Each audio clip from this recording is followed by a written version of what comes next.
Nasi capcay dimakan anget-anget udah pasti comfort food. Makan nasi sama kuahnya aja tuh gurihnya udah ngangkat banget.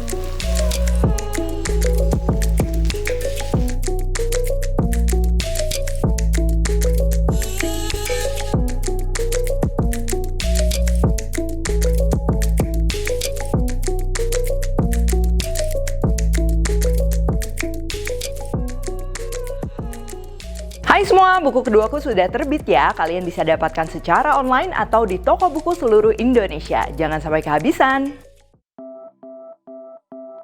Halo, welcome back to my channel, Devina Hermawan. Hari ini kita akan bikin capcay spesial ya. Jadi ini tuh ala restoran Chinese legendaris biasa yang ada di Indonesia ya. Isiannya lengkap, wangi, gurih, ini satu macam aja dimakan sama nasi tuh udah spesial juga. Selain itu juga tenang aja, nutrisinya juga pasti lengkap ya untuk sekeluarga. Dan hari ini aku belanja semua bahan-bahannya ini dari Segari. Oke, langsung aja untuk bahan-bahannya. Nah, mungkin aku mau share sedikit ya. Secara terminologi capcay itu artinya cap itu 10, cai itu sayuran. Jadi 10 jenis sayuran di dalam satu hidangan. Tapi pastinya seiring berjalannya waktu, capcay ini sekarang udah menjadi suatu istilah yang memang semua orang tuh udah cukup paham gitu. Nanti bentukannya akan seperti apa. Jadi sayurannya nggak usah 10 macam juga nggak apa-apa. Di sini untuk sayur-sayurannya aku pakai cukup banyak macam. Cuma buat teman-teman di rumah kalau cuma mau pakai 4 macam atau mau lebih sedikit itu sebenarnya bisa aja ya, bakalan tetap enak. Nah, di sini aku pakai kembang kol, lalu ada kol, bawang putih, bawang bombay ini untuk aromatics, wortel untuk warna, terus juga ada sawi hijau, jagung putren, daun bawang, dan juga ini kacang kapri. Ya biasa kalau di resto Chinese jadul tuh ada kacang kaprinya yang pastinya bikin lebih menarik lagi. Kalau kalian mau ganti dengan sayuran lain, kombinasi lain, silahkan. Untuk daging-dagingnya juga sama, kalian bisa sesuaikan. Ya ini aku pakai dada ayam, udang, ampla ayam, dan juga kekian.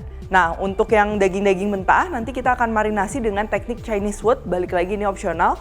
Aku akan pakai baking powder, maizena, dan juga putih telur. Dan untuk saus-sausnya, di sini kita akan perlu minyak wijen, kecap asin, kecap ikan. Lalu untuk arak masak ini opsional, ya. Kita juga akan perlu tepung maizena untuk mengentalkan. Yang terakhir untuk kaldunya, kalian bisa pakai air dicampur dengan kaldu bubuk, atau di sini aku mau bikin kaldunya dari nol karena ini tema videonya kita mau recreate hidangan restoran ya. Aku akan pakai tulang ayam dan juga tulang sapi serta bawang putih.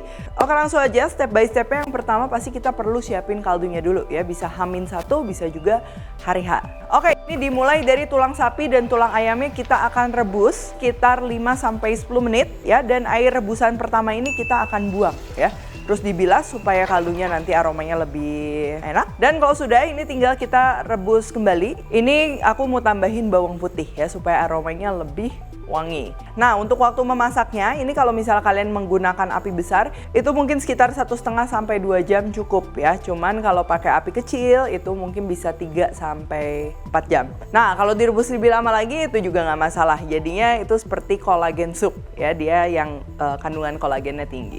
Oke, kaldunya biarin dimasak ya. Sekarang kita akan siapkan untuk bahan-bahan lainnya. Sekarang kita marinasi dulu dagingnya ya. Untuk ayamnya ini kita iris-iris. Lalu di sini aku pakai ampla ya, balik lagi opsional. Ini aku iris dalam keadaan mentah ya. Kalau mau pakai hati juga itu bisa. Lalu aku juga akan pakai udang ya. Sekarang ini aku akan marinasi, tujuannya ini teknik memasak Chinese ya, supaya si proteinnya dia lebih lembut ya. Tapi kalau kalian mau langsung dimasak lagi buru-buru, nggak masalah, akan tetap enak. Kita akan marinasinya pertama pakai garam, lalu ada baking powder, opsional, kalau nggak ada bisa di skip. Putih telur, sedikit, jangan banyak-banyak ya, jadi jangan sampai basah banget. Ini paling sekitar 1 sendok teh. Dan juga tepung maizena juga sama ya, kita bukan mau goreng tepung, tapi tepung maizena tujuannya hanya untuk pelembut. Diaduk rata, diamkan aja sesaat. Lalu untuk sayurannya ya, pastikan ini sudah dicuci bersih. Dan untuk ukuran memotongnya ini aku sesuaikan supaya sayurannya ini ketika dia dimasak bersamaan, dia matangnya merata gitu. Jadi seperti kembang kol, dia kan agak lama matangnya, itu bisa dipotong lebih kecil-kecil. Nah, kalau untuk wortel ini potongnya bebas ya, mau dihias mau polos. Yang paling penting diiris tipis supaya nanti matangnya cepat. Oh iya, untuk urusan sayur aku belinya di Segari. Jadi Segari ini merupakan supermarket online yang bisa kita pakai dimanapun dan kapanpun. Ya, produk yang tersedia juga lengkap banget. Nah, aku tuh kalau pilih sayuran yang paling utama pastinya sayurannya harus segar. Gak khawatir lagi karena Segari bekerja sama dengan petani lokal pilihan sehingga memastikan proses panen hingga sayur sampai dapur kita itu cuma 15 jam aja loh. Jadi pastinya dijamin segar dan kualitasnya baik. Selain itu, ada lebih dari 300 jenis dan variasi sayuran di Segari. Jadi nggak perlu repot lagi ya kalau butuh sayuran yang susah ditemuin. Dan satu lagi nih, cara belinya juga gampang, tinggal pesan aja. Ini di aplikasi Segari, ibu-ibu bisa memilih lebih dari 10.000 produk harian yang bisa dikirim 30 menit sampai. Dan pasti ada jaminan 100% garansi kualitas.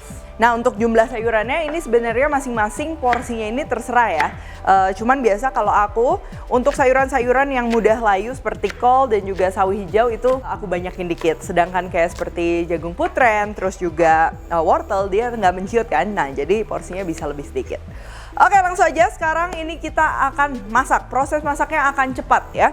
Oke, pertama ini kita siapkan minyak. Yang pertama ditumis ini proteinnya dulu karena kita masak ini dalam jumlah banyak ya. Kalau semua digabung jadi satu nanti malah jadi berair. Pastikan minyaknya udah benar-benar panas. Kita masukkan dulu ayam dan juga amplanya. Ini tumis sesaat. Nah, ini dia kalau api besar jadi airnya nggak terlalu banyak keluar, hasilnya lebih juicy ya. Baru kalau udah ini udangnya kita perlu tumis sebentar aja. Nah, kalau udah untuk mencegah overcook kita akan sisihkan. Balik lagi karena kita masaknya dalam jumlah banyak, kalau jumlah sedikit boleh langsung dimasak aja semua jadi satu. Bawang putih masuk, tumis hingga wangi. Nah, kalau udah golden brown dan juga benar-benar wangi, lalu ini opsional aku akan pakai arak masak. Bawang bombay masuk, lalu kol. Nah, pastinya kalau kol yang ketumis ya kena panas itu biasa aromanya bikin wangi, manisnya juga keluar. Dan juga sayur-sayuran lainnya, kecuali daun bawang dan juga sawi hijau ini kita masukinnya belakangan supaya warna hijaunya itu dia masih cantik, masih segar. Oke, ini kita tumis sesaat ya pakai api besar. Kalau bisa sampai sayurannya ada sedikit browning, itu pastinya wangi kayak di restoran. Dan aku akan tambahkan kaldu yang udah kita bikin. Untuk resep lengkap udah ditulis semuanya di description box. Kalau kalian nggak sempat bikin kaldu atau mager, bisa juga diganti air yang dicampur dengan kaldu bubuk ya. Cuman hati-hati nanti penggunaan garamnya tolong dikurangin karena kaldu bubuk dia udah berasa. Lalu biarkan sayurannya ini kerebus ya supaya pastinya empuk dan juga rasa kaldunya tuh lebih rich lagi dari sayuran.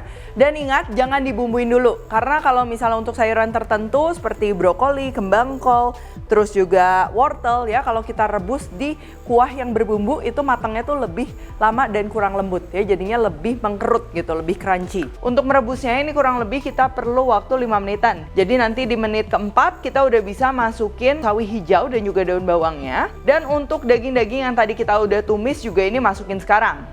Termasuk sama kekian ya, kekiannya kan udah matang, ini tinggal diiris-iris saja, terus kita gabung juga. Baru kita akan beri bumbu, mulai dari garam, merica, gula, dan juga kaldu jamur atau penyedap. Lalu untuk saus-sausnya ini aku pakai kecap asin, kecap ikan. Pastikan kalau kecap asin jangan terlalu banyak karena capcay itu warnanya nggak coklat ya, jadi pakai secukupnya. Dan terakhir tinggal kita kentalkan aja menggunakan larutan tepung maizena. Untuk resep lengkap aku udah tulis semuanya di description box.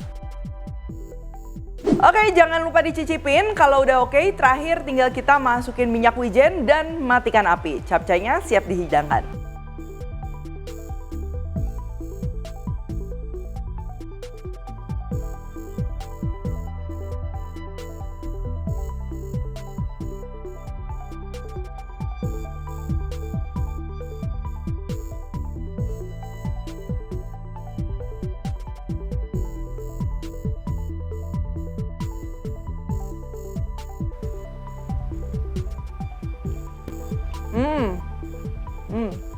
Nasi capcay dimakan anget-anget udah pasti comfort food. Dan ini tipe capcaynya itu yang biasa dijual di resto Chinese legendaris yang jadul gitu ya. Jadi memang komplit dan wanginya itu dia maksimal ya, khususnya karena kita menggunakan kaldu gitu. Jadi makan nasi sama kuahnya aja tuh itu udah gurihnya udah ngangkat banget. Lalu untuk tekstur dari sayurannya juga ini menurutku pas ya. Jadi dia tetap masih ada crunchy-nya tapi dia matang. Udah nggak ada bau mentah sayuran lagi. Ayamnya juga lembut, udangnya dia nyakrek ya. Dan juga amplaknya walaupun ini dimasak mendadak tapi dia juga nggak keras. Nah, pakai kekian itu udah bikin makin komplit. Oh ya, kalau mau lebih lengkap lagi kalian bisa juga sajikan dengan acar timun ya yang seperti di restoran Chinese dan juga sambalnya yang cukup khas. Oke kalau gitu thank you for watching. Yuk langsung aja sekarang belanja di Segari. Ada banyak promo menarik ya khusus buat kalian pelanggan baru yang belum pernah belanja di Segari. Sekarang lagi ada promo dengan pakai kode voucher aku Segari X Devina 75. Kamu bisa dapetin diskon 15% sampai dengan 75.000. Untuk info selengkapnya langsung aja cek Instagram @segari.id. Dan kalau recook juga jangan lupa tag dan temukan juga resep-resep singkat lainnya di Instagram, TikTok, dan Shortsnya Devina Hermawan. Stay tune terus and see you in the next video.